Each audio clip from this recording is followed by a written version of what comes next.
গণেশগুৰিত যেতিয়া ষ্টপেজত নামিব লওঁ তেতিয়া মানে যিখন গেট আছে এই গেটখনত 5জনমান ল'ৰাই মোক হেঁচা মাৰি ধৰিছে, নম্বৰ দিয়া নাই।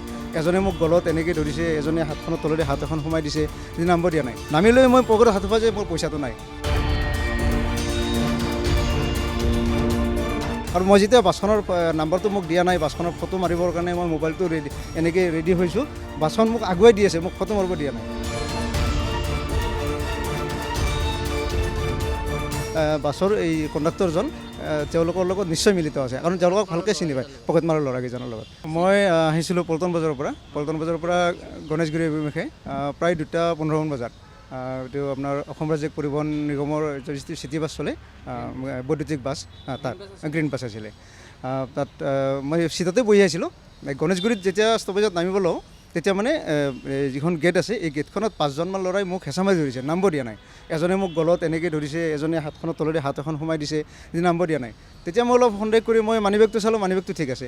মই লগে লগে মই ঠেলা মাৰি নামি গ'লোঁ। ইহঁতক মোৰ পিছফালৰ পৰা মানুহ চিঞৰি আছে যে গেটখন খালী কৰি দিয়ক, নামিব লাগে।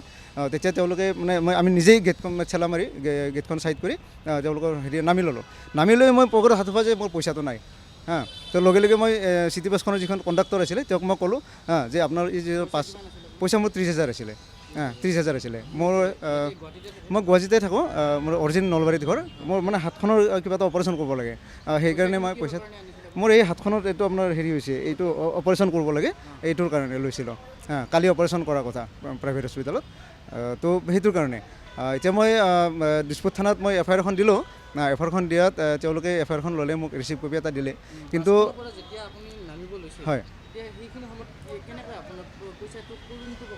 মোৰ এইখন বাওঁখন পকেটত আছিলে, ইয়াত মোবাইলটো আছিলে আৰু পিছফালৰ মোৰ মানিবেগটো আছিলে। মই যেতিয়া ঠেলা হেঁচা কৰে তেতিয়া মোৰ আগতেও দুবাৰ মোৰ এনেকৈ মোবাইল পকেট মাৰি লৈ গৈছে। মই তেতিয়া অলপ মনত খেলালে যে ইয়াতে নিশ্চয় পকেট মাৰ হ'ব। মই লগে লগে মানিবেগটো মানে চালোঁ, মানিবেগটো ঠিক আছে। মানিবেগটো ঠিক থকাৰ পিছত মই বাৰু বেছি সন্দেহ কৰা নাই, তেতিয়া নামি গ'লোঁ সিহঁতক ঠেলা মাৰি। তো যেতিয়াই তলত নামি পেলাই মই পকেটখন হেঁপিয়াই চাওঁ, তেতিয়াই যে মোৰ মোবাইলটোৱে আছে, পইচাখিনি নাই। লগে লগে মই এই চিটি বাছখনৰ কণ্ডাক্টৰজনক ক'লোঁ যে আপুনিতো যিকেইজন পেচেঞ্জাৰ উঠি আছে মই লগে লগে দেখা পাই আছোঁ, আপুনি লগে লগে ভাড়াবিলাক লৈ আছে তেওঁলোকৰ পৰা, কিন্তু এই 5জন ল'ৰাৰ আপুনি ভাড়া লোৱা নাই এতিয়ালৈকে উঠাৰ পিছতো। আৰু আপুনি নিশ্চয় সিহঁতক চিনি পায়, কাৰণ জানে সিহঁতৰ গতিবিধি আপুনি নিশ্চয় ভালকৈ জানে, গতিকে আপুনিতো কিবা এটা মোক এলাৰ্ট কৰিব পাৰিলে হয়। তো তেওঁ সেইখিনি কথা শুনাৰ পিছত তেওঁ মোক কোনো ধৰণৰ গুৰুত্ব দিয়া নাই। আৰু মই তেওঁৰ পৰা বাছখনৰ নাম্বাৰটো বিচাৰিছিলোঁ। মই তেতিয়া মোৰ মাথাত খেলোৱা নাই যে মই বাছখনৰ ফটো মাৰি নাম্বাৰটো ল'ব পাৰিম। মই তেওঁৰ পৰা নাম্বাৰটো সাধিছিলোঁ, তেওঁ মানে অলপো গুৰুত্ব নিদিলে মোক। তাৰপিছত মই ড্ৰাইভাৰজনক ক'লোঁ যে আপুনি কৰক, CCTVৰ ফুটেজটো কৰক, আপুনি দিয়ক মোক। তেওঁ ড্ৰাইভাৰজনে সেনেকৈ কোৱাত তেওঁ বাছখন কাটি লৈ ওলাই গুচি গ'ল। আৰু মই যেতিয়া বাছখনৰ নাম্বাৰটো মোক দিয়া নাই, বাছখনৰ ফটো মাৰিবৰ কাৰণে মই মোবাইলটো এনেকৈ ৰেডি হৈছোঁ, বাছখন মোক আগুৱাই দি আছে, মোক ফটো মাৰিব দিয়া নাই। তাৰপিছত মই এনেকৈ চাইড হৈ পেলাই মই ফটোটো মাৰি পেলাই বাছখনে কিবাকৈ নাম্বাৰটো ৰাখিছোঁ। হয়, মোক দিছে টিকট দিছে। পল্টন বজাৰৰ পৰা ইয়ালৈকে 15 টকা ভাড়া লৈছে, মোক টিকটটো দিছে, মোৰ লগত আছে এতিয়াও টিকটটো। পুলিচে মোক FIR ল'লে দিছপুৰ থানাত। তেওঁলোকেতো মোৰ যিটো মানে ডাইৰেক্টলি মই পুলিচক ইগনৰো কৰিব খোজা নাই বা কৰিব খোজা নাই, কিন্তু মোৰ আগৰ যিটো এক্সপিৰিয়েঞ্চ, মোৰ 2টা মোবাইল হেৰাইছে, পকেট মাৰি লৈ গৈছে। আগতেও মই 2বাৰ FIR দিছোঁ, কিন্তু মানে কোনো ধৰণৰ সঁহাৰি বা মানে মোবাইলটো মোৰ ৰিকভাৰী হোৱা নাই। গতিকে এইবাৰো যে মোৰ ৰিকভাৰী হ'ব মই পুলিচৰ পৰা, সেইটো মই বেছি আশা কৰি থকা নাই।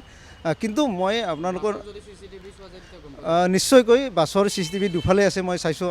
সন্মুখৰ ফালেও CCTV আছে আৰু পিছফালেও আছে।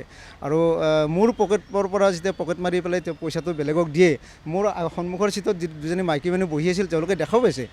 পিছত মোক কৈছেও তেওঁলোকে যে আপোনাৰ পৰা পকেট মাৰিছে নেকি? মই বোলো হয়, পকেট মাৰিছে। কৈছে কিমান পইচা আছিল? বোলো প্ৰায় 30-35 টকা আছিলে। কৈছে হয়, মই দেখিছোঁ এটা বান্দোল পইচাৰ তেওঁলোকে এই লৈ পেলাই বেলেগ এজনক দিছে। মই তেতিয়া মাইকী মানুহজনক সুধিছিলোঁ যে আপুনি মোক লগে লগে কিয় নক'লে? তেতিয়া তেওঁলোকে বাৰু ক'লে তেওঁলোকৰো যাত্ৰী, তেওঁলোকৰো যিখিনি সীমাবদ্ধতা আমি মানিব লাগিব। তেওঁলোকে ক'লে যে আমি সেনেকৈতো ডাইৰেক্টলি ক'ব নোৱাৰোঁ। হয়, মই সন্দেহ কৰোঁ, সন্দেহ নহয়, মই 100% নিশ্চিত বুলি ক'ব পাৰোঁ। বাছৰ এই কণ্ডাক্টৰজন তেওঁলোকৰ লগত নিশ্চয় মিলিত আছে, কাৰণ তেওঁলোকক ভালকৈ চিনি পায় পকেট মাৰৰ ল'ৰাকেইজনৰ লগত, কাৰণ তেওঁলোকক ভালকৈ চিনি পায়। কাৰণ মই লক্ষ্য কৰিছোঁ যে বাছখনত উঠাৰ লগে লগে পেচেঞ্জাৰ এজনৰ তেওঁ ভাড়াটো কালেক্ট কৰে। কণ্ডাক্টৰজনে, কিন্তু সেই 5জন ল'ৰাৰ ভাড়া কালেক্ট কৰা কিন্তু মই দেখা নাই। কাৰণ নাই মুখত মাস্ক নাই, মানে অতি সহজতে ওলাব পাৰিব। কাৰণ যদি আপোনাৰ বাছখনৰ দুয়োফালে CCTV আছে, আৰু মই ভাবোঁ আনকি পুলিচকো মই সুধিছোঁ, তেওঁলোকে থকা বুলি কৈছে। যিখন গণেশগুৰি ফুট অভাৰব্ৰিজ আছে তাৰ নিচেই ওচৰতে মোক নমাই দিছে, আৰু সেইখিনিত তেওঁলোকে কৈছে যে সেইখিনিত CCTV আছে, বেলেগ বিল্ডিঙৰো আছে, আৰু চৰকাৰৰো নিশ্চয় পথত যিবিলাক লগায় সেইবিলাক আছে। মই ভাবোঁ যে যদি পুলিচে মানে অনুসন্ধান কৰিম বুলি ভাবি যদি তেওঁলোকে অনুসন্ধান কৰে বা সত্যটো ওলাবৰ কাৰণে চেষ্টা কৰে, নিশ্চয়কৈ ওলাব। আৰু অকল ময়ে নহয়, এই ক্ষেত্ৰত ভুক্তভোগী ময়ে নহয়, বহুত সময়ত দেখা যায়। আৰু মই মানে এইবাৰেই প্ৰথম নহয়, আগতো মোৰ দুবাৰ এনেকৈ মোবাইল লৈ গৈছে। সেইকাৰণে মই অনুৰোধ কৰিছোঁ আপোনালোকক, মানে পুলিচকোতো মই অনুৰোধ কৰিছোঁ, কিন্তু বিশেষকৈ আপোনালোকক অনুৰোধ কৰিছোঁ, মানে মিডিয়া হাউচক, যে এইবিলাক আপোনালোকে অলপমান যদি গুৰুত্ব দি পেলাই যদি চৰকাৰক মানে প্ৰশাসনক যদি বাধ্য কৰায়, তেতিয়াহ'লে আমাৰ নিচিনা যিখিনি সাধাৰণ যাত্ৰী বা দুখীয়া পৰিয়ালৰ হওক, মধ্যবিত্ত পৰিয়ালৰ হওক, এইখিনি, কাৰণ আমিতো বিশেষ কাৰণত, মই আজি যেনেকৈ ক'লোঁ মোৰ এটা হাতৰ অপাৰেশ্যন কৰিবৰ কাৰণে মই পইচাখিনি লৈছিলোঁ, এতিয়া মই কালি কেনেকৈ অপাৰেশ্যন কৰিম, সেনেকৈ বহুত মানুহ মানে অসুবিধাত পৰে। যদি যাত্ৰীখিনিক যদি সুকলমে যাত্ৰা কৰাত সুবিধা কৰি দিয়ে প্ৰশাসনে, তেতিয়ালৈকে নিশ্চয়কৈ আটাইয়ে যাত্ৰী আনন্দিত হ'ব আৰু সুখত থাকিব। এইখিনিয়ে অনুৰোধ।